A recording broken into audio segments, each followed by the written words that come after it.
The television was murmuring to itself when everything broke. I was sitting in my usual armchair, the one that creaked a little when I settled in, and knew the exact shape of my tired back watching a newscast that no longer interested me. Outside, a warm afternoon was falling, and for a moment I thought that this domestic silence was the closest thing to peace I had left. Then the door flew open, and I felt the change in the air before I heard her voice. My daughter-in-law walked in without looking at me. She walked straight to the TV, extended her arm with a confidence that froze my blood, and turned it off. The screen went black, as if someone had closed a window inside me. "Go to your room, old man," she growled without hiding her annoyance. "This space is mine now." I felt the air get stuck in my throat. I looked for my son Michael, waiting for a word, a minimal gesture that would give me back some dignity. He was there 2 steps away, with his shoulders slumped, and his eyes glued to the floor, as if he didn't know me. I didn't answer. At 60 years old, I learned that arguing with someone who has already decided to humiliate you only leaves you more tired. I got up slowly, with that slowness that is not weakness, but containment, and went to the entrance. I took the keys from the cabinet, the same keys that had opened that door for decades. I squeezed them hard, as if all the things I didn't say could be stored in that metal. No one followed me. No one asked me to stay. I crossed the threshold without looking back. But before continuing, I would like to know if you subscribe to the channel William's Revenge Stories, and if you like the video. This helps me see that you support me and enjoy my stories. Now let's continue. The gate closed behind me with a dry sound. The car welcomed me with the familiar smell of the old seat and the radio off. I started the engine without a destination, letting the night take charge of me. As I drove through streets I had traveled 1,000 times, I was surprised not to feel immediate rage, but a mixture of shame and sadness that weighed more than any insult. I thought of my wife Linda, of how she would have raised her voice if she had been alive, of how that living room was ours, when Sundays were noisy and the world seemed fixable. I drove until the city became a set of scattered lights. I parked at an almost empty station and turned off the engine. The silence returned, differently harsher.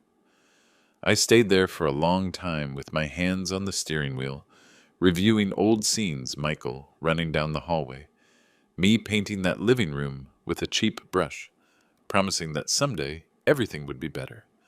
I remembered the day I signed papers, believing that family love was a sufficient guarantee. I never thought respect would have an expiration date. I decided to spend the night in a small motel I knew from other times. The room was clean and honest, the way I would have wanted things to be. I sat on the bed and took the keys out of my pocket. I left them on the nightstand and looked at them for a good while. They weren't just keys, they were proof that I had trusted, that I had ceded space, believing that sharing was strengthening. I took off my shoes and for the first time in hours took a deep breath. I slept little. Memories insisted on waking me up every so often. At dawn, I got up with an uncomfortable clarity. I hadn't run away. I had chosen. I chose not to beg for respect. I showered, shaved carefully, and put on the blue shirt I kept for serious occasions.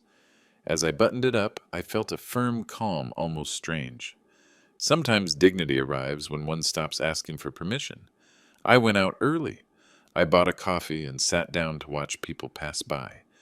I thought about Michael, about the crossroads he had put himself in by staying silent. I also thought about Emily, about her newfound confidence, about the way she had confused control with ownership. I didn't rejoice at the conflict that would come, but I didn't fear it either. There were things that couldn't be fixed with soft words. I drove again this time with a destination. Not to the house, not yet. I went by an old building downtown, one of those that keep stories in their staircases. I went up slowly and knocked on a familiar door. Inside, a man with a calm voice received me, someone who understands deeds and consequences. We didn't talk much. It wasn't necessary. I left an envelope on his desk and nodded. He opened it carefully and looked up, serious. "Are you sure, Robert?" he asked. I answered with a certainty that surprised even myself. When I left, the sun was already high. I walked a few blocks without rushing, as if every step settled something inside me. I didn't feel triumph. I felt order. I had spent too much time accepting other people's silences as if they were laws. That morning I understood that respect is not negotiable, and that age is not a permit to be erased. I returned to the motel to pick up my things. When I started the car, I looked in the rearview mirror and saw a tired man, yes, but whole. I squeezed the keys and smiled barely. The night before, I had left with a wound. That morning, I was moving forward with a decision. I didn't know exactly how they would react when everything was set in motion, but I knew something better. I wouldn't ask for a place that was always mine again. I drove for hours without paying attention to the street names. Dawn was left behind, and the city began to fill with noise, but inside the car, everything remained silent. I rolled down the window a bit and let the cold air clear my head. I wasn't in a hurry to get anywhere. For the first time in a long time, there was no one waiting for me or demanding anything from me. That unexpected freedom weighed on me as much as it relieved me. I thought about how I had gotten there, not just to that seat, but to that point in my life. At 61 believes one has seen it all, that betrayals come from outside, never from the table where bread has been shared. I remembered the day Michael asked me if they could stay in the house just for a while. His voice was insecure like when he was a child, and broke something by accident. I accepted without hesitation, convinced that helping him was a natural extension of being a father. I never imagined that gesture would be interpreted as a surrender. I stopped at a long traffic light and saw my reflection in the glass. The lined face, the gray hair. I no longer tried to hide the tired but attentive eyes. I wondered at what moment I let them treat me like a nuisance. Maybe it was gradual, like those cracks that appear in a wall, and one ignores until the roof comes down.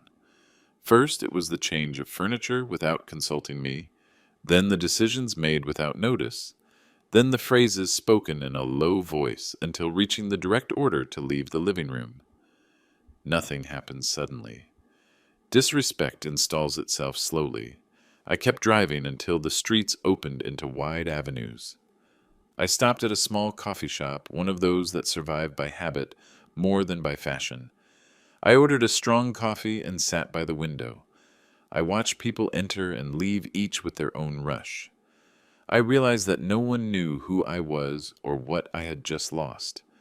That invisibility hurt, but it also had something of a refuge. There, at any table, I could compose myself without witnesses. While I drank the coffee, memories piled up. I saw Michael learning to ride a bicycle, my hands holding him from behind, letting him go just when he thought I was still helping him. I thought that maybe I had also let him go too soon, into adult life believing that trust was enough. I didn't blame him entirely. Emily's influence was evident, but silence is also a way of choosing, and he had chosen to remain silent. I paid and went back to the car. The sun was already hot, and I felt the accumulated fatigue. I decided to look for a place to spend the next night, something simple. I found an old boarding house with a kind owner who asked no questions. The room was modest, with a firm bed and a window that looked out onto an interior courtyard. I left my bag on the floor and sat for a moment, letting my body adjust to the idea of not returning home. I lay down without turning on the TV. The silence was different from the night before, less hostile. I closed my eyes and thought about Linda again. She always said that dignity is not shouted, it is exercised. In life, she was the only one who knew how to read my silences. I imagined what she would have done in my place, and curiously, I didn't see her begging or arguing. I saw her firm with that serenity that disarms. That image gave me strength.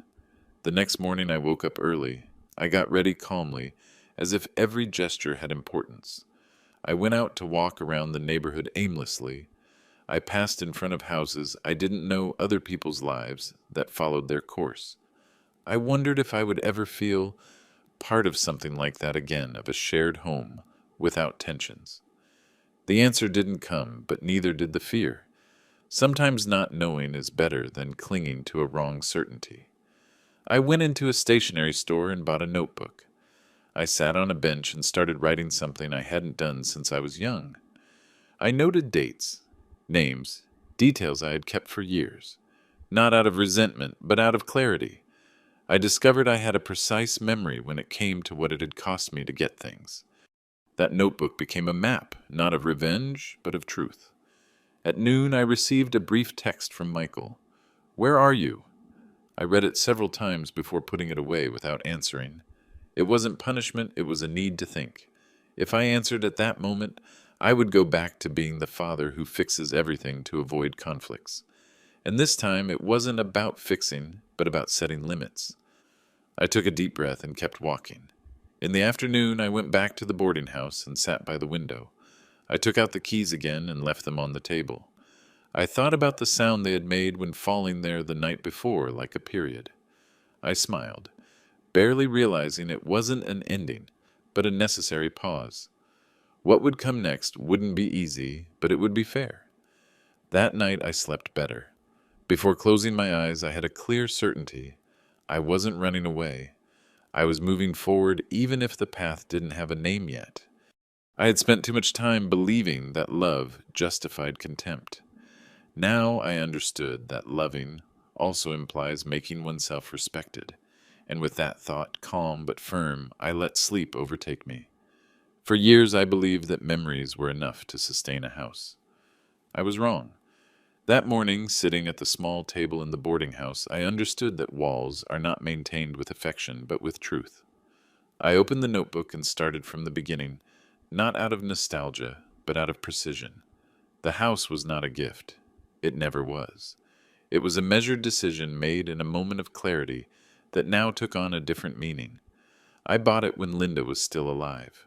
I remember the smell of fresh paint and the echo of steps in the empty living room. It wasn't big or luxurious, but it had a noble light in the afternoons.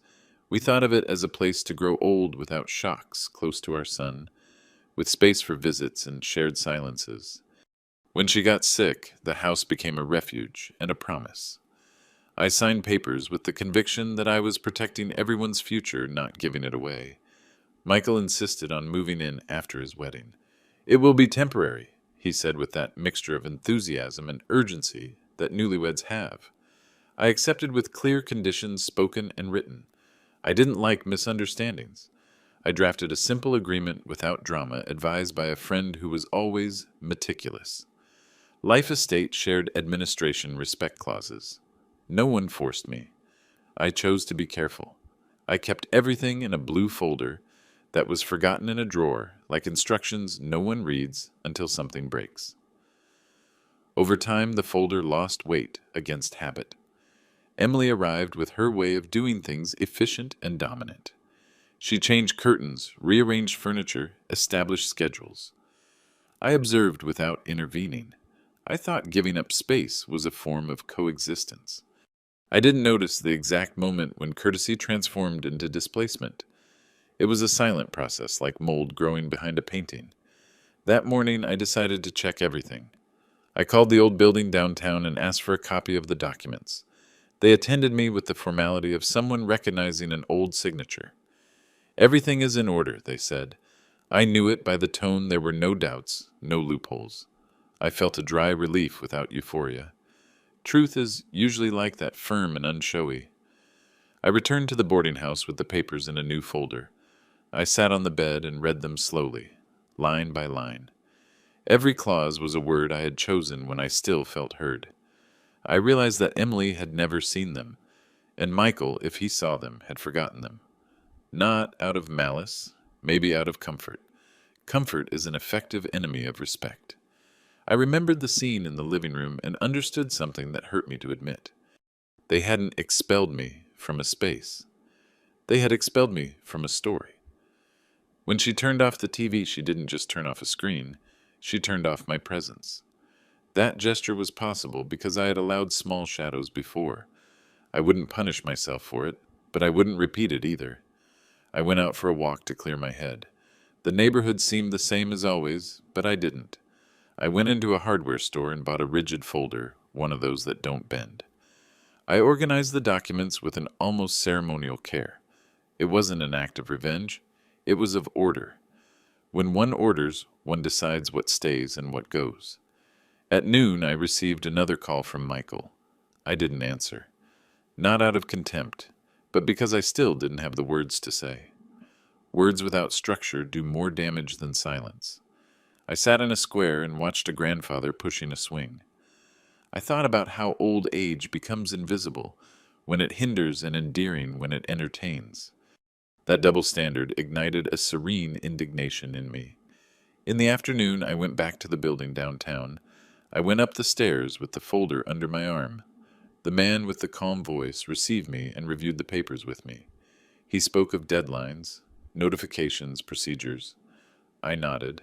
I didn't ask for punishments. I asked for limits. He explained clearly what corresponded and when. This is not an attack, he said. It is a regularization. I like the word. To regularize is to return to its channel what overflowed. Before leaving, I signed a couple of authorizations. My hand didn't shake.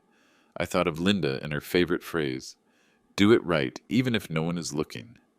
I paid and went out into the sun. I felt light, like after a decision postponed too long. That night in the boarding house, I wrote a letter I didn't send. It said what I felt without accusing. It listed facts without adjectives. I saved it. Not everything needs to be said immediately. Some truths need context, so as not to become screams. I went to bed early. Before turning off the light, I left the rigid folder on the table, visible, not as a threat, but as a reminder. The house was not a gift. It was an agreement. And agreements, when ignored, demand to be read aloud. I slept with a new calm. I knew that the next day nothing would change in appearance, but everything had changed in essence. I had recovered something I thought lost authority over my own story. And when one becomes the author again, the characters learn to listen. Sometimes pain doesn't come from the direct offense, but from the distance that installs itself without warning. I thought about Michael for hours, not the man who avoided my gaze in the living room, but the child I raised with clumsy patience and constant love. I sat in the boarding house with a cup of coffee and let memories catch up with me one by one, as if knocking on the door carefully. I saw him small, with scraped knees and a laugh that filled the house. I remembered how he fell asleep on the sofa while I balanced accounts at the table, how he waited up for me when I arrived late from work. He was always sensitive, more attentive to gestures than to words. Maybe that's why his silence hurt me so much. He wasn't a man incapable of feeling. He was someone who had learned to hide. I wondered at what moment he started to deviate. I don't blame his wife for everything, although her presence marked a before and after. She arrived with quick decisions and firm opinions, and he settled into that energy like someone grateful that someone else takes the helm. I confused that comfort with maturity. I thought it was okay that he didn't need me so much. I didn't understand that in the process, he was also stopping respecting me. I remembered the first argument small, almost insignificant. It was about a piece of furniture that disappeared from the living room. I asked calmly, and he answered evasively. It was old Dad, he said, as if old things didn't have the right to take up space. I accepted the explanation without protesting. That was my mistake. Accepting the logic of replacement applied to people. From there, everything was easier for them and harder for me. I walked around the neighborhood to clear my head. I passed in front of a school and heard the noise of recess. I stopped for a moment. I thought of the times I went to pick him up of the school plays, where I applauded until my hands hurt. I never missed one. I always believed that presence built an unbreakable bridge. I learned late that bridges also need maintenance. I returned to the boarding house with a mixture of nostalgia and clarity. I took out the notebook and wrote his name on a new page. Underneath, I noted moments, not reproaches, the time he defended me in someone else's argument, the day he introduced me proudly as my dad to his friends. I didn't want to erase those images. They were real, but I didn't want to allow them to justify what happened either. The past explains. It does not absolve. I thought about talking to him. I picked up the phone several times and put it down. What would I tell him? That it hurt. He already knew. That he owed me respect. That is not demanded. It is demonstrated. I understood that any conversation at that moment would be charged with urgency, and I needed clarity. I decided to wait, not out of punishment, but out of honesty. At dusk, I sat by the window. I watched the light change color and thought about the years we shared under that same sky, although in different houses. I realized something uncomfortable. I had protected Michael too much from consequences. I was always the one who fixed, who mediated, who yielded. Maybe he never learned to sustain a difficult decision, and now when one was asked of him, he chose silence. That night I dreamed of him. We weren't arguing, we were walking in silence down a familiar street. Upon waking, I felt a clean sadness, without rage. I understood that loving an adult child implies accepting that he can fail you. Not for that does he stop being your son, but he does stop being untouchable. That thought hurt me, but it strengthened me. The next morning I went out early. I went to a park and sat on a bench. I watched young parents, small children. I thought about how little is spoken of limits when parents grow old. It is assumed that we should be grateful for any place given to us. I was no longer willing to accept an imposed corner. I didn't want revenge. I wanted balance. I returned to the boarding house with a decision made. When I spoke to Michael, I wouldn't do it to claim love, but to mark a border. Love can survive a border. Dignity does not survive its absence. I mentally prepared my words not as a speech, but as a simple truth. That afternoon I received a message from him longer this time. He spoke of misunderstandings, of stress, of fixing things. I read it carefully. I didn't answer immediately, not because I didn't want to fix it, but because fixing without acknowledging the damage is just hiding it again. I put the phone away and took a deep breath. Time, for once, was on my side. I went to bed early. Before sleeping, I thought about the living room, about the TV turned off, about the phrase that expelled me. It didn't hurt the same anymore. It had gone from being an open wound to becoming a signal. Signals, when understood, guide. I closed my eyes with a sober calm. The next day the path would be clearer, although not easier. Silence is not always absence. Sometimes it is a posture. I woke up with that idea hitting my head like a constant hammer. I hadn't responded to Michael's messages, and for the first time I didn't feel guilt. I felt responsibility because remaining silent at that point wasn't fleeing. It was choosing the exact moment to speak. And choosing the moment is also a form of power. I went out early to walk. The morning air was clean, almost cold, and it helped me organize thoughts. Every step seemed to settle a sentence I hadn't said yet. I thought about how easy it would have been to go back, ask for peace, pretend that the humiliation was a passing excess. Easy always tempts when one is tired, but easy doesn't correct it, only postpones. I sat on a bench and opened the notebook. I reread what was written in the previous days. There were no insults, there was no resentment. There were facts, and facts, when presented without adornments, weigh more than any scream. I noted a short list, what I was willing to accept and what I wasn't. I wouldn't negotiate respect. I wouldn't accept orders. I wouldn't allow them to talk to me like a nuisance. That simple and firm list gave me back a serenity I hadn't felt in a long time. At noon, I entered the old building downtown. I went up the stairs slowly, like someone who knows he is going to cross an important door. The man with the calm voice received me with a sober gesture.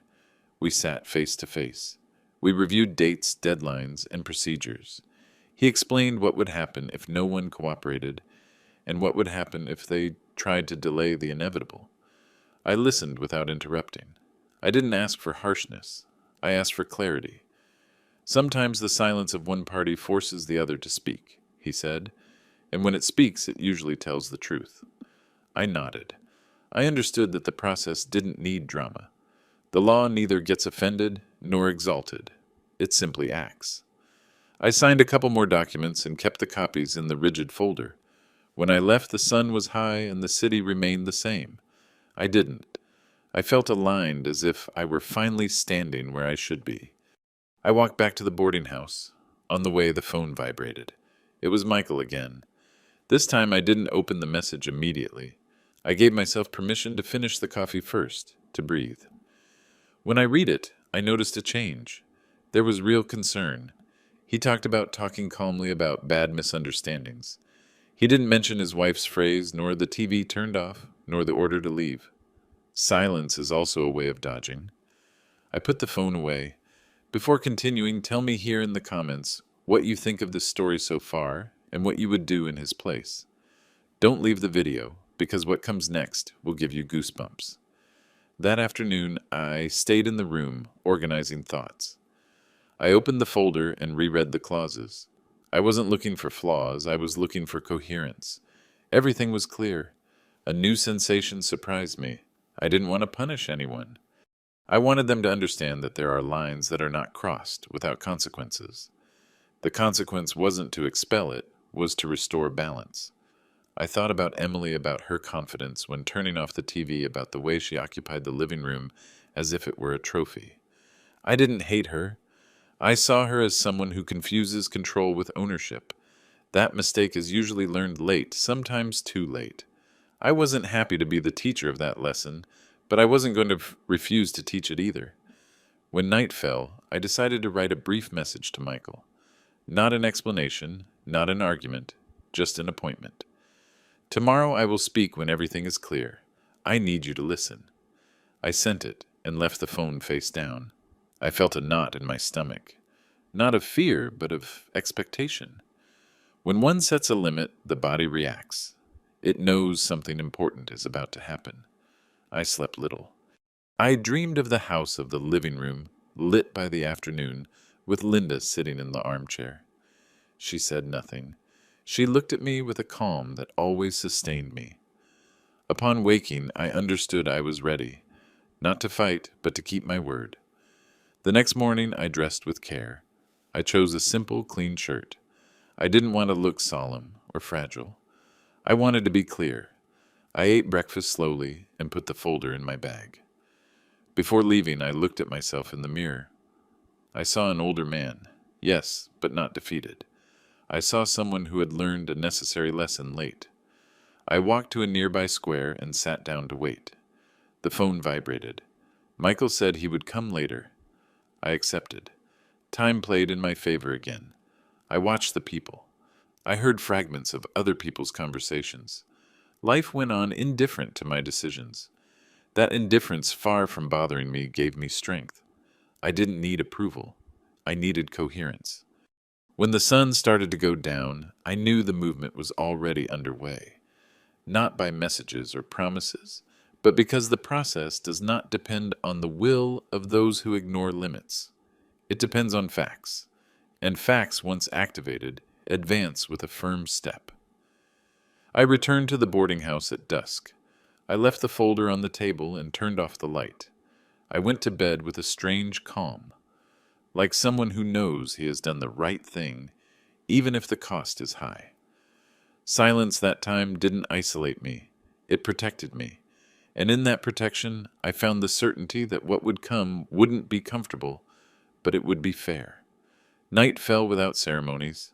I closed the window of the boarding house and left the light on, as if fearing that darkness could sneak in with thoughts I wasn't ready to face yet. I sat on the bed with the rigid folder on my knees and opened it for the last time that day. Not to check anything. Everything was already clear, but to say goodbye to doubt. When one reviews papers for the third or fourth time, one doesn't look for errors, one looks for permission. I didn't need it anymore. I thought of Linda with a sharpness that hurt, of how she would have read every clause with patience, pointing with her finger at the important details, saying, "This here, Robert, look closely." I heard her in my head and smiled with sadness. If she were alive, none of this would have gone so far, not because she imposed fear, but because she imposed respect. The house was her moral territory as much as legal. Without her, I tried to sustain it with silences. It didn't work. I got up and made some tea. The steam fogged up the bathroom mirror, and for an instant I saw my reflection blurred. I thought about how easy it would be to blame age for the fatigue, for the slowness, for the prudence.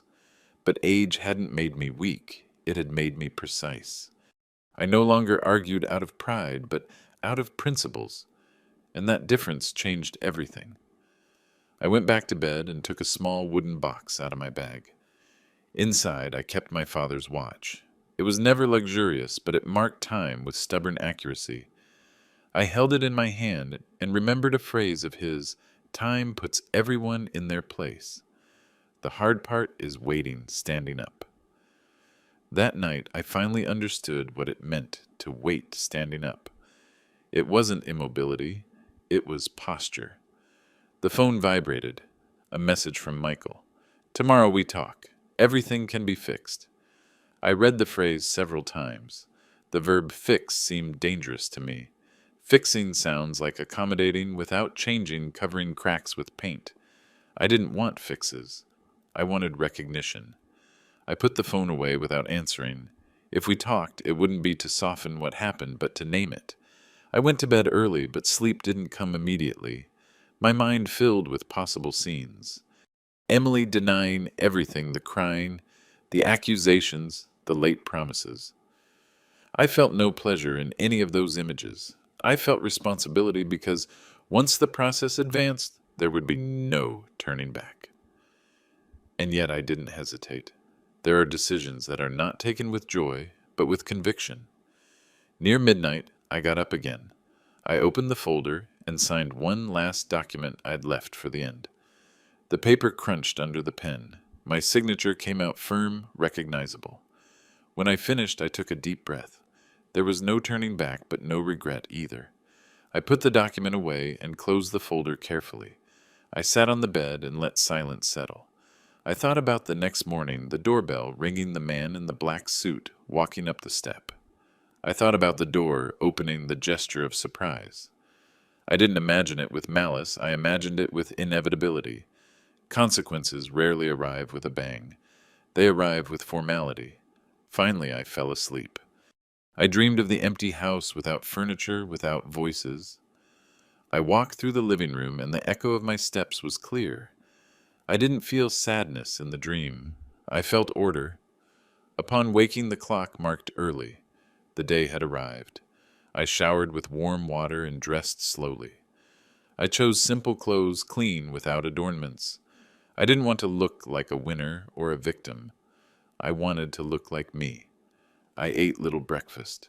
My stomach was closed, but my mind cleared.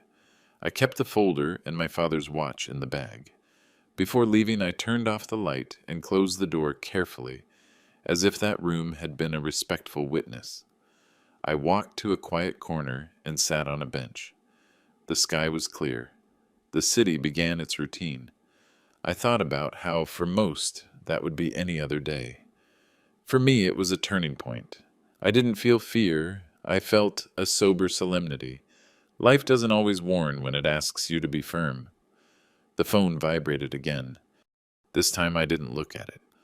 I knew that at that moment any word of mine would be interpreted as negotiation, and there was nothing to negotiate. I got up and walked without haste, knowing that the gears were already in motion. Mid-morning, I went into a bookstore and bought a new notebook. I liked the idea of starting something after closing something else. I wrote the date on the first page and a short sentence. Today I respected myself. I didn't need more. I left the bookstore and stopped to watch the flow of people. I thought about Michael, about what he would learn or not learn from what was about to happen. I thought about Emily, about her confidence put to the test. I didn't wish for her fall. I wished for her understanding. Sometimes understanding comes dressed as surprise. At noon, I sat down to eat something light. The taste was neutral, but sufficient. The body accompanies when the mind is in its place. I paid and left. My father's watch marked the hour with its stubborn tick-tock. I smiled. Time was doing its part. I returned to the boarding house to wait. I sat by the window, the folder on the table intact. I took a deep breath and closed my eyes for a moment. I thought about the living room, about the TV turned off, about the order that expelled me. It didn't hurt anymore. It had become the necessary trigger. When I opened my eyes, I knew the blow wouldn't be mine. It would be reality's punctual and sober. I had only prepared the ground, and in that preparation, I found a firm peace, the kind that doesn't need applause. The doorbell rang at 9 o'clock sharp. I knew it later when everything became clear and exact. But in that instant, it was just a brief, sound, firm, impossible to ignore. I was sitting in the boarding house room with the folder closed on the table, and my father's watch marking the seconds with its stubborn patience. I didn't do anything. I didn't have to do anything. What was supposed to happen had already been set in motion. I imagined the scene effortlessly, Emily walking to the door with that confidence that always accompanied her, convinced that no one rang that bell without asking for permission first. I imagined her hand on the doorknob, the slight impatience in the gesture. The man in the black suit, straight polite, with a thin folder under his arm, wouldn't raise his voice. He wouldn't make threats. He would say his name and the reason for his visit, with a clarity that admits no argument. Later I learned that she smiled at first. An automatic smile rehearsed the kind used to receive visitors one thinks one controls. That smile lasted barely a few seconds. It froze when she heard words like notification deadline and documentation. It wasn't the content that disarmed her, but the tone of someone who doesn't come to ask for anything. The man spoke slowly, handed over the papers, and waited. Emily took them with hands that for the first time didn't seem steady. She read fast, too fast, like someone looking for a saving line that doesn't exist. She called Michael. Her voice was no longer firm, it was urgent. When he appeared, he understood instantly that something had changed. The visitor's posture, the contained silence, the formality without adornments. Everything indicated that this was not a family discussion. I found out about those details from a later call, but in the meantime, I remained still, listening to the watch. I thought about the night before, about the signed document, about the tea that got cold on the table. I didn't feel euphoria. I felt a quiet gravity. Justice doesn't celebrate. It executes. The phone vibrated. I didn't answer. I knew who it was and what they would say. I knew the first reaction would be denial. Then would come the veiled accusations, the attempts to reinterpret history. I had lived enough to recognize the pattern. When power feels threatened, it tries to become a victim. I got up and opened the window. From there, the city continued with its indifferent routine. A truck unloaded merchandise. Someone argued over a parking spot. A dog tugged at its leash. I thought about how little our dramas matter to the world and how important they are to us. That contrast, far from depressing me, ordered me. I sat down again and opened the notebook. I noted the exact time of the doorbell, not out of obsession, but out of memory. There are moments that are worth recording not to remember them with resentment, but so as not to allow others to rewrite them. History, when not documented, deforms. Mid-morning, the phone vibrated again. This time I answered. Michael's voice sounded broken, hurried. He spoke of errors, of confusion, of resolving it between us. I let him speak. I didn't interrupt. When he finished, I made a deliberate pause and said only one sentence. Now you hear what I felt when no one listened to me. I added nothing else. I hung up with respect. I stood still for a moment, feeling the weight of that sentence. It wasn't a threat. It was a mirror. I understood that for the first time my son was facing a consequence he couldn't soften with promises. And I also understood that although painful, it was necessary. Near noon, the man in the black suit completed the next step. He made no concessions or added comments. He explained deadlines, obligations, possible scenarios. Everything remained in writing. The house, that space that had been the scene of silences and humiliations, recovered its real condition. It was not conquered territory, but a regulated asset. Legal language has that virtue. It returns its name to each thing. I ate a light lunch at the boarding house. The taste was irrelevant. My mind was elsewhere. I thought about Emily reading the papers for the second time more calmly, looking for a loophole. I thought about Michael walking back and forth, trapped between his wife and his father, between comfort and responsibility. I felt no blind compassion, but a sober sadness. No one wins when it reaches that point. It is only corrected. In the afternoon, I went out for a walk. The sky was clear. I bought a newspaper and sat in a square. I read without attention. People passed by oblivious. A child fell off his bicycle and got up without crying. I smiled. Learning to fall without making noise is also growing. The phone vibrated again. This time it was a message from Emily.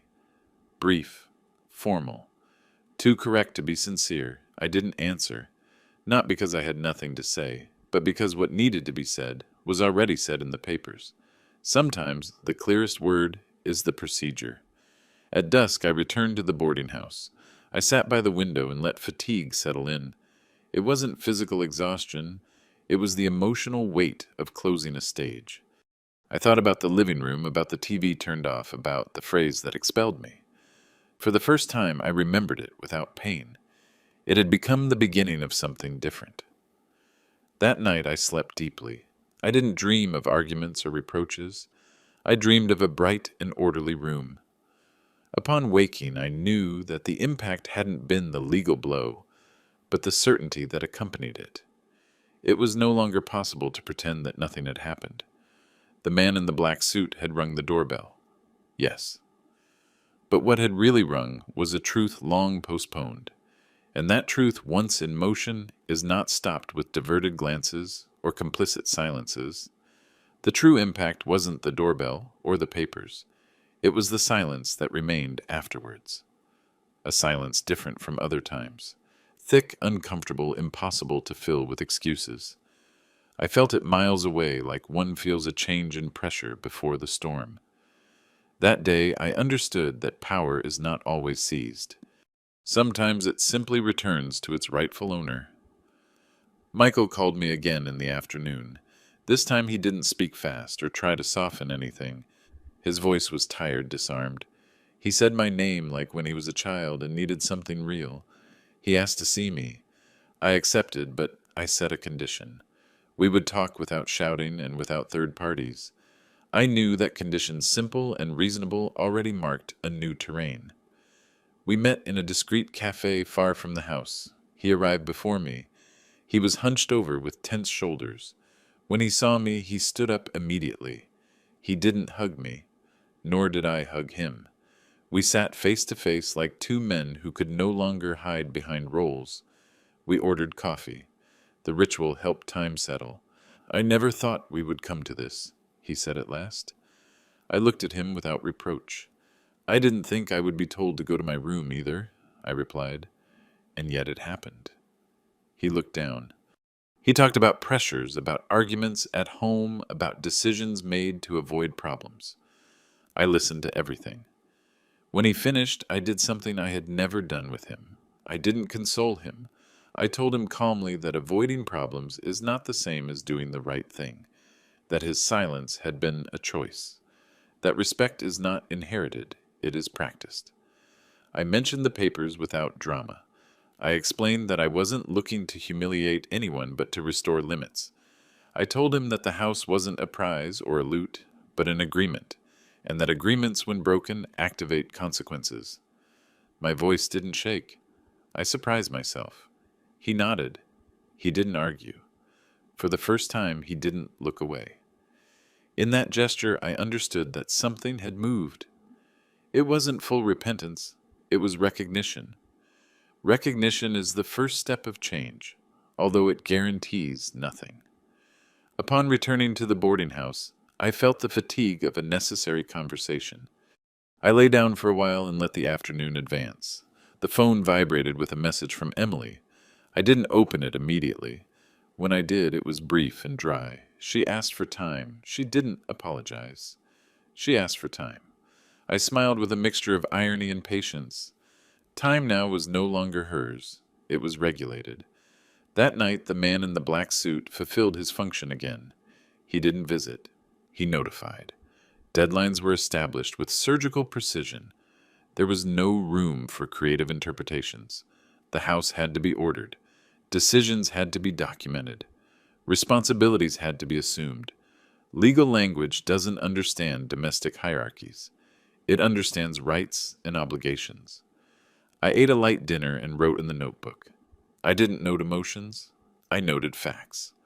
I learned that recording facts prevents memory from becoming a battlefield. I thought about Emily facing a reality she didn't control. I thought about how power, when exercised without legitimacy, crumbles at the first verification. The next morning, I received an early call. It was Michael. His voice was different. He didn't ask for fixes or shortcuts. He asked what I expected. I answered clearly: explicit respect, shared decisions, and a pending conversation where what happened was named without euphemisms.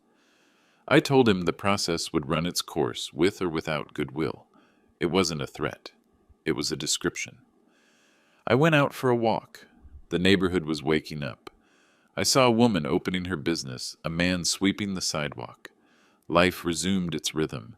I realized that the power that had changed hands wasn't that of the house. It was that of my time and my voice. For years, I had ceded both. Recovering them wasn't noisy, but it was definitive. At noon, I met an old friend.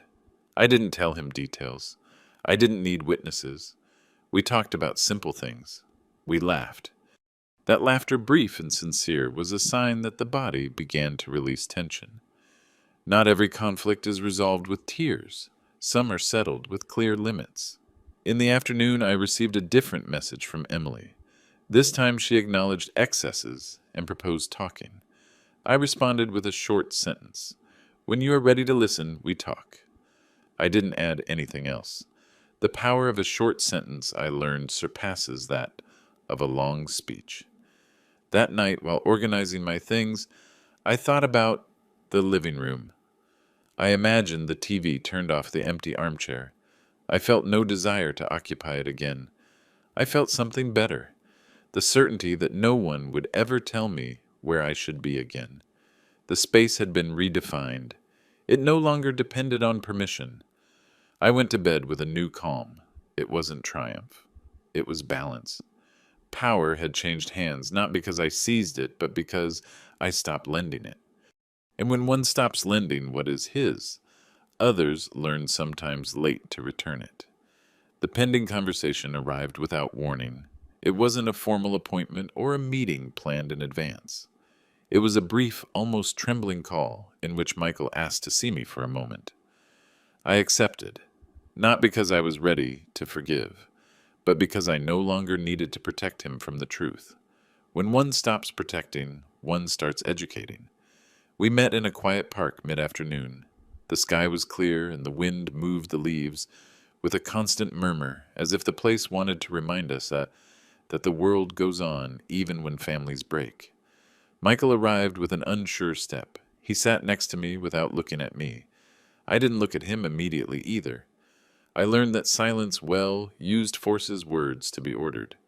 I didn't know what to do, he said at last. Everything got out of hand. I took a deep breath. That happens when limits are released, I replied. Not when control is released, but respect. He looked at me then. His eyes were tired, reddened. It wasn't the face of a villain. It was that of someone who avoided deciding until others decided for him.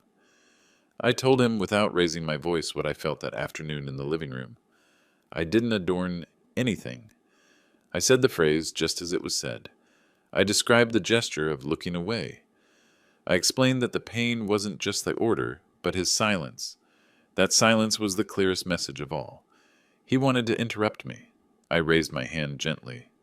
You listened for years when I defended you, I told him. Now it's your turn to listen.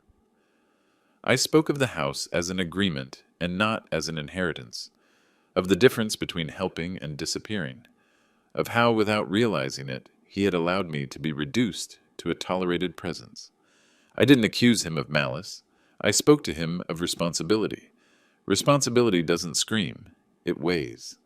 I failed you, he said and lowered his head. I nodded. Yes, I replied, but it's not the end. It's the point from which you decide who you want to be. I explained that the process would run its course, not as punishment, but as a framework. that frameworks sometimes save relationships by preventing them from breaking completely. I also told him something that cost me, that I wouldn't accept living where I wasn't respected again. Not out of pride, but out of health. At my age, the body pays for the humiliations that the mind tries to justify. We remained silent. A child ran past with a ball. The sound of laughter went through us like an arrow. I thought of the child he had been and the adult he was being. I understood that part of my pain came from not having prepared him to face conflicts without hiding behind others. "What do you expect from me now?" he asked. "Coherence," I said. "That when you hear an injustice, you don't look at the ground, even if it costs you." He promised nothing grandiloquent. He said he would try. It wasn't enough for me, but it was a start. We said goodbye with a brief handshake. Clumsy, there was no hug. Sometimes the hug comes after the words do their work. I returned to the boarding house with a mixture of relief and sadness. Relief for having said what was necessary. Sadness for having taken so long. I took out the notebook and wrote a sentence I didn't know I needed. Not defending in time also hurts. I underlined it, not to reproach myself, but to learn. That night, Emily called. I didn't let her talk much. I told her I wouldn't discuss versions, that if she wanted to talk, she should start by acknowledging the phrase and the gesture. She didn't answer immediately. I hung up with respect. Clarity, I learned, saves arguments.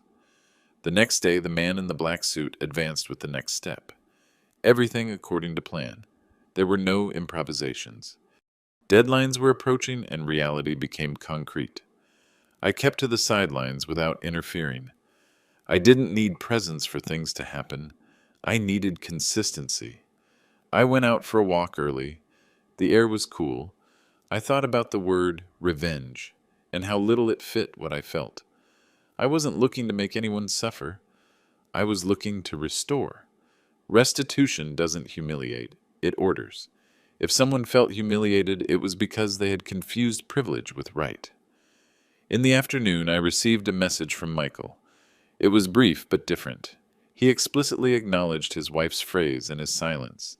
He didn't ask for forgiveness. He assumed. He smiled barely. Sometimes assuming weighs more than apologizing. I sat by the window and let the afternoon fall. I thought about Linda and how she would have approved of that conversation without shouting. I thought about the father I was and the one I could still be without giving up the essential. Old age doesn't cancel learning. It refines it. That night I slept deep. I dreamed of a firm bridge without railings but stable. Upon waking, I knew that the chapter wasn't closing a wound. It was cleaning it. And a clean wound, even if it hurts, can heal. Reality began to weigh when it stopped being abstract. It was no longer conversations, nor promises, nor silences charged with intention. They were marked dates, delivered papers, decisions that admitted no turning back. That morning I woke up with the feeling that something was closing, not with a bang, but with a precise fit, like a well-aligned door. I went out early. I walked without haste to a nearby cafe and sat by the window. I watched people enter and leave, each carrying their little world. I thought about how easy it is to forget that words have weight when said from a comfortable position. Humiliating seems like a quick gesture, almost insignificant for the one who exercises it. For the one who receives it, on the other hand, it leaves silent marks that the body remembers for years. The phone vibrated. It was a message from Emily. This time it wasn't brief or correct. It was defensive. She talked about misunderstandings, strong character moments of stress. She didn't mention the phrase, nor the gesture, nor the TV turned off. I read without anger. I learned that justifying without naming is a form of denying. I responded with a single line. When what is said is denied, the opportunity to repair it is lost. I added nothing else. I walked again. I passed in front of an antique shop and stopped to look at an armchair similar to mine to the one in the living room. I saw myself sitting there years ago, believing that time would make us more understanding. I realized that time doesn't educate by itself. It reveals. It reveals who cares and who occupies, who shares and who appropriates. At noon, I received a call from the man with the calm voice. He informed me that everything was progressing as established. There were no shocks. The law, when activated, doesn't rush or stop for emotions. I thanked him and hung up. I felt a mixture of relief and gravity. Relief because order was being restored. Gravity because the emotional cost was inevitable. I met Michael in the afternoon briefly. It wasn't a deep chat. It was an exchange of information. He told me things at home were tense. I replied that tension's the language of the unspoken. He looked at me with a new honesty and nodded. He didn't try to convince me of anything. That gesture small was worth more than any speech. I returned to the boarding house and sat down to write. Not in the notebook of facts, but in the new notebook. I wrote about humiliation as loss. Because humiliating doesn't just take dignity away from the other, it takes something essential away from the one who humiliates. It takes away perspective. It takes away humanity. It takes away the ability to see the other as someone complete. I thought about Emily and how her security had been built on a fragile premise, the belief that control equals belonging. That night the phone rang again. This time it was her. I didn't pick up immediately. When I answered, her voice was broken. She said she hadn't wanted to go that far, that she felt cornered. I listened to her. When she finished, I spoke calmly. I told her that no one had cornered her, that limits aren't traps, they are signals, that what is lost when you humiliate isn't just other people's respect, but the possibility of being heard afterwards. There was silence on the other end. I didn't know if she understood, but I knew she had heard. I hung up and sat for a while, breathing slowly. I didn't feel satisfaction. I felt a serene sadness. No one likes to be the point where another learns a hard lesson, but sometimes that point is inevitable. The next day, the deadlines began to be felt in the house. There were movements, boxes, tense conversations. I wasn't there. I didn't need to be. I learned that presence is not always physical. Sometimes the strongest presence is the consequence. I went out for a walk in a nearby park. I sat on a bench and watched an older couple sharing a thermos of coffee. They didn't talk much, but they understood each other with looks. I thought about Linda and how she would have faced all this with a silent firmness. I felt accompanied by that memory. In the afternoon, I received a message from Michael. I understand what you say. It wasn't an apology or a promise. It was understanding. I replied with a, "Thank you for saying it." Sometimes progress is measured in brief words. I returned to the boarding house at sunset. The sky was tinged with orange, and I thought about the living room, the empty armchair, the TV turned off. I no longer imagined returning. I imagined something better. Not needing to return to feel at home. Home, I understood, is not a place where they allow you to be. It is a place where they don't expel you. I went to bed early. The fatigue was deep but not heavy. I closed my eyes with the certainty that what is lost when you humiliate is not always recovered. Respect once broken demands work to return. I had done mine. The rest no longer depended on me. I slept with an honest calm. Not of triumph, but of coherence. Coherence, I learned late, but in time, is the only place where dignity can rest, without shocks. The day everything started to settle dawned gray, as if the sky had decided not to have an opinion. I got up early and folded clothes with unnecessary care, aware that I was closing a stage. The boarding house had been an honest refuge, but not a destination. I kept the rigid folder and the new notebook in the bag. I didn't carry much else. I was surprised by how little I needed when I stopped carrying what wasn't mine. I walked to a nearby square and sat down to wait. I wasn't waiting for anyone in particular. I was waiting for the moment.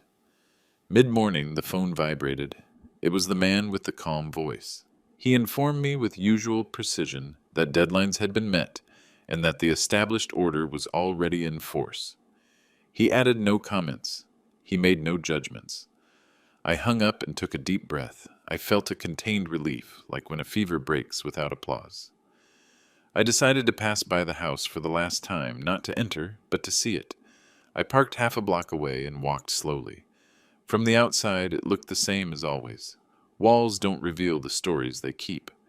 I stood for a few minutes observing the living room window. I didn't imagine arguments or final scenes. I thought about the first afternoon I entered there with Linda, about how we measured the light, about the nervous laughter of starting something. That memory didn't hurt me. It sustained me. I didn't cross the gate. I understood that looking back doesn't always mean returning. Sometimes it's just verifying that the past no longer holds you. I turned around and walked with a new lightness. I felt no triumph or revenge. I felt closure. And closure, when it's clean, doesn't need noise. At noon, I met Michael in a neutral place. It wasn't a long chat. We talked about practical matters and what would come. There were no reproaches, nor grandiloquent promises. He told me he understood that he was learning to say no. I nodded. I told him that learning costs, but staying silent costs more. We said goodbye with a brief, honest hug. It didn't erase what happened, but it opened a different space. I went out, walking aimlessly. I passed through streets I didn't know, small businesses, squares with worn benches. I realized the city offers silent opportunities to those who walk attentively. I entered a bookstore and browsed a couple of titles. I bought one without thinking too much. I liked the idea of occupying afternoons with something that didn't demand explanations. In the afternoon, I received a message from Emily. She asked for nothing. She acknowledged the phrase and the gesture. She said she was learning. I didn't answer immediately. When I did, it was with a single line. Naming what happened is the first step. I added no more. It wasn't necessary. Clarity had already done its work. I returned to the boarding house and asked for the final bill. The owner wished me luck with a simple smile. I thanked her. I loaded my bag and left. The air smelled of approaching rain. I walked to a corner and raised my hand for a taxi. As we moved forward, I looked out the window and thought about how strange it is to feel light after having carried other people's silences for so long. I arrived at a small apartment I had rented days before. It wasn't big, but it had light. I opened the windows and let the air in. I placed the folder in a drawer and the notebook on the table. I sat for a moment on the floor, leaning against the wall, and closed my eyes. I wasn't tired. I was present. That night I prepared a simple dinner. I ate slowly, without television. I liked the sound of the knife on the plate, the silence without tension. I thought about the word home and understood that it doesn't depend on property or custom, but on respect. Where there is no respect, there is no home. Where there is respect, one can be built. Before sleeping, I opened the notebook and wrote a few lines, not to justify anything, but to fix an idea. I would never occupy spaces where I was asked to disappear again. I underlined the phrase, not as a warning to others, but as a promise to myself. I slept well. I dreamed of wide roads and no confusing signs. Upon waking, the day was clear. I got up with quiet energy. I made coffee and drank it by the window. I thought of old age as a stage of selection. One learns to choose what to keep and what to let go. I had let go of the necessary. I went out for a walk early. I greeted a new neighbor. I bought bread at the corner. Simple gestures, but my own. I realized I didn't need to prove anything to anyone. Dignity, when recovered, is expressed in calm. At noon, I received a message from Michael asking if I wanted to have lunch the following week. I replied yes. I set no conditions. The conditions were already clear. Accepting wasn't yielding. It was opening a door with new hinges. In the afternoon, I arranged books and clothes. I hung a photo of Linda on the wall. I smiled at her. I thought she would be proud of me. Not for having won something, but for having sustained myself. Strength, I learned. It doesn't always scream. Sometimes it simply stays. I closed the day with a short walk. The sky was tinged with soft colors. I looked forward without rush. I didn't look back. Not because I denied the past, but because it no longer governed me. Leaving without looking back isn't oblivion. It is decision. Starting over doesn't sound heroic when said in a low voice. There is no background music or applause. Just any morning and a 60-year-old man making coffee in a kitchen he doesn't yet recognize as his own. I found myself standing watching the steam rise slowly and understood that this is how important things begin. Without witnesses, without exaggerated promises, without the need to prove anything. The first days in the apartment were silent, not an uncomfortable silence, but an honest one without hidden tensions. Every object I placed had a clear meaning. There was no furniture inherited from arguments, nor spaces taken by others' habit. I put the table by the window to have breakfast with natural light. I hung Linda's photo where I could see it passing by, and left a chair free, not for anyone in particular, but to remember that not every space must be filled immediately. I went out for a walk early as I had started doing in the boarding house. The neighborhood was new but not hostile. I bought bread at the same bakery 2 days in a row, and the owner already greeted me by name. Those small, almost invisible recognitions gave me back a feeling I thought lost. Belonging without asking for permission. No one told me where to sit or how long I could stay. No one paid anything to impose their voice. I signed up for a neighborhood library, not because I needed books, I always had more than I could read, but because I needed a place where time had another rhythm. I sat several afternoons reading without rush, looking up from time to time to observe other readers. Each was there for different reasons, but we all shared something: the right to be. I thought a lot about the word beginning. At 20, beginning is an obligation. At 60, it is a decision. It's not about denying what has been lived, but about choosing which part of that accompanies you. I decided to take with me the patience, clarity, and firmness I learned late but in time. I left behind unnecessary guilt and the habit of justifying others' silences. Michael called me midweek. We talked about simple things: worky health, the weather. We didn't mention the house, not because it was a forbidden subject, but because it was already resolved. I felt something different in his tone. Less urgency, less defense. He didn't ask me for advice. He told me what he planned to do. I listened attentively. For the first time in a long time, I didn't feel I had to correct him. I had learned that letting speak is also a form of respect. One Saturday morning, I decided to sort through old papers. I found receipts, letters, photographs. I stopped at one where I appeared young with Linda and my small son in front of the newly bought house. I didn't feel paralyzing nostalgia. I felt gratitude. That stage had been real and valuable. I didn't need to deny it to move forward. I kept the photo in a new frame and placed it on a shelf. Not to cling, but to integrate. Starting over also implied taking care of the body with another attention. I went back to swimming, something I had left years ago. In the neighborhood pool, surrounded by strangers, I recovered a feeling of lightness I hadn't had for a long time. Water doesn't ask for your history. You sustain yourself and move. I came out tired but clear. I slept better. I thought better. I received a message from Emily one afternoon. She asked for nothing. She said she was going to therapy, that she needed to understand her reactions. I read the message without rushing. I didn't feel the need to answer immediately. When I did, it was brief. Taking care of yourself is important.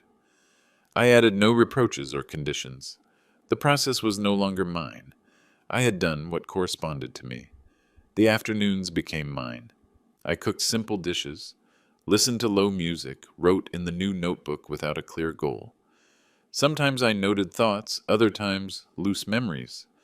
I didn't seek to turn them into anything. I gave myself permission to write without purpose, something I didn't allow myself for years, because there were always urgent matters of others to attend to. One day, while arranging books, I realized I no longer checked the phone with anxiety. Before every vibration was a possible demand. Now it was just a notification. That change, small but profound, confirmed to me that something had reordered inside. Peace didn't arrive suddenly. It installed itself like light at sunset. I met a neighbor from the building, and we ended up having coffee. We talked about trips past jobs, retirement. I didn't explain my story. It wasn't necessary. We shared simple laughter. Upon saying goodbye, he told me how good it is to have time. I nodded. Time, when it stops being taken by others, becomes a silent gift. There were moments of sadness, of course. I don't idealize change. Some nights I thought about the living room, about the armchair, about the life that wasn't. But those images didn't hurt the same anymore. They were part of a closed album, not an open wound. I learned to let sadness pass, without turning it into reproach. Emotion also needs limits, so as not to govern you. One Sunday, I invited Michael to lunch. He came alone. I cooked calmly. We ate slowly. We talked about projects, not about the house, not about the past. When he left, he hugged me without rushing. I felt that the bond, although different, was more honest. I was no longer the father who sustains everything, nor the man who asks for space. I was someone standing in his place. At dusk, I sat by the window and watched how the sky changed color. I thought about the word revenge and confirmed once again that it didn't fit what I was living. What I had done wasn't revenge. It was recovering myself.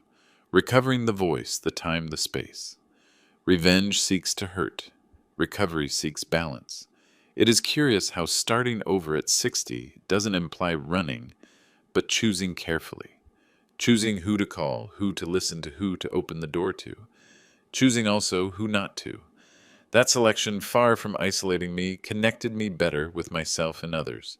When one stops accepting crumbs of respect, one learns to share whole bread. That night, I wrote a sentence in the notebook and underlined it.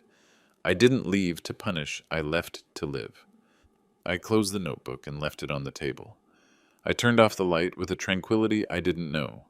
It wasn't exuberant happiness. It was something more solid serenity. The next day, I woke up early. I made coffee, opened the window, and let in the fresh air. I thought about everything lived and everything I could still live. At 60, the future is not measured in long decades, but in days well inhabited, and for the first time in a long time, I knew I was willing to inhabit them with dignity. Starting over didn't erase my history, it ordered it. And in that order, I found something I thought lost the right to be at peace without apologizing. At that age, I understood the true victory is not winning a conflict, but coming out of it whole. The morning started as almost all do now, with light entering without asking for permission, and a silence that no longer weighs. I woke up before the alarm rang, not out of anxiety, but out of renewed habit. At 60, the body learns new rhythms when the mind stops living in alert. I made coffee and sat by the window, watching how the neighborhood woke up. No one knew who I was, nor what I had been through, and for the first time that seemed like an advantage. I thought about the phrase that had marked everything. Go to your room, old man.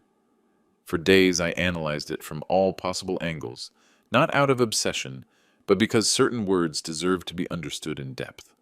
I understood that it wasn't just an insult, it was a declaration of power, an attempt to erase my presence, to reduce me to a minimal space, to make me invisible within my own story. That was what really hurt, not the order, but the intention. And I understood something else. No one can turn off your voice if you don't hand over the switch. For years, I had handed it over without realizing it, every time I kept quiet to avoid conflicts. Every time I gave up space believing that love was demonstrated by disappearing a little, every time I accepted a "we'll talk later" that never arrived. It wasn't a specific mistake. It was an accumulation of well-intentioned silences that ended up turning against me. That day I decided to walk aimlessly, not to flee, but to observe. I passed a school and saw a grandfather waiting for his granddaughter with a pink backpack. I stopped for an instant. I thought about how many men my age are learning late, but not too late, that old age is not synonymous with submission, that aging does not imply shrinking. I entered a small coffee shop and ordered the usual. The waiter already recognized me. "The same Robert?" he asked. I nodded and smiled. That simple gesture, being called by my name without condescension, reminded me of something essential. Respect is not demanded, it is cultivated, and I had started to cultivate it first with myself. While drinking the coffee, I thought about Michael, about how our relationship had changed irreversibly, not for the worse, but for something more real. We were no longer the father who solves everything and the son who takes refuge in silence. We were two men learning to talk without masks. That learning had been painful but necessary. Sometimes love needs a shake to stop being comfortable and become honest. I also thought about Emily, not with resentment, but with clarity. I understood that she never saw me as an enemy. She saw me as an obstacle, and obstacles, for those who confuse control with security, must be removed. I had allowed them to see me like that. That understanding didn't humiliate me. It liberated me, because what is understood stops hurting the same way. I returned to the apartment and sat down to write, not to leave a legal record or to vent, but to close. I wrote about the voice, about how, for years, I lowered it, so as not to inconvenience, about how I learned that a muted voice guarantees no peace, only postponement, and about how raising it doesn't mean shouting, but saying what is necessary when appropriate. At noon, I received a call from Michael. He asked if he could come see me later. I accepted. When he arrived, I noticed something different in his posture. There was no hurry or defense. He sat in front of me and spoke with honesty. He said he was rethinking many things, that he understood now what his silence had meant. He didn't ask for absolution. He didn't need it. I told him something simple. Learning hurts, but it shapes. He nodded. We hugged without rigidity. It was a new hug, without forced hierarchies. After he left, I stayed for a while looking at the closed door. I thought about how different everything would have been if I had spoken earlier, but I immediately discarded that line of thought. The past is not corrected, it is integrated. I had spoken when I could do it, with firmness. That was enough. In the afternoon, I went out again. I bought a small plant for the apartment and placed it near the window. I liked the idea of taking care of something alive, of watering it with constancy. I thought that dignity is similar to a plant. If it is not taken care of, it withers. If it is attended to, it grows without noise. At dusk, I turned on a soft lamp and sat in the new armchair. It wasn't the old armchair from the living room, but it was mine. I turned on the TV just to check something and then turned it off. I smiled. This time the decision was mine. No one told me where to sit, nor what to do, nor when to leave. That detail, apparently trivial, contained the whole transformation. I reflected on the word revenge. Many would believe that was what I did, but revenge is born from the desire to hurt. I didn't want to hurt, I wanted to stop a wound. Setting a limit is not taking revenge. It is preserving oneself, and preserving oneself at 60 is an act of silent courage. That night I wrote a last page in the notebook. It wasn't a claim or a warning, it was an intimate declaration. No one turns off my voice again. Not in my house, not in my story, not in my life. I closed the notebook and kept it in the drawer. Not to hide it, but because I no longer needed to reread it. Some truths, once spoken, stay to live inside one. I went to bed with the window ajar. The night air was cool.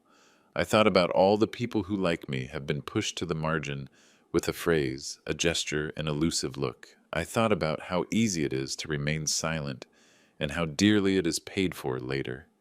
If my story served for anything, I hoped it was to remind someone that it is never too late to get up from the wrong chair. The next day, the world would remain the same. But I wouldn't, because it wasn't about a house, nor papers, nor a man in a black suit ringing the doorbell. It was about something deeper and simpler, recovering the voice I had ceded out of misunderstood love. And once you recover it, no one, absolutely, No one turns it off again. Today I live calmly, not because everything is perfect, but because everything is clear. I learned that respect is not inherited or begged for, it is established.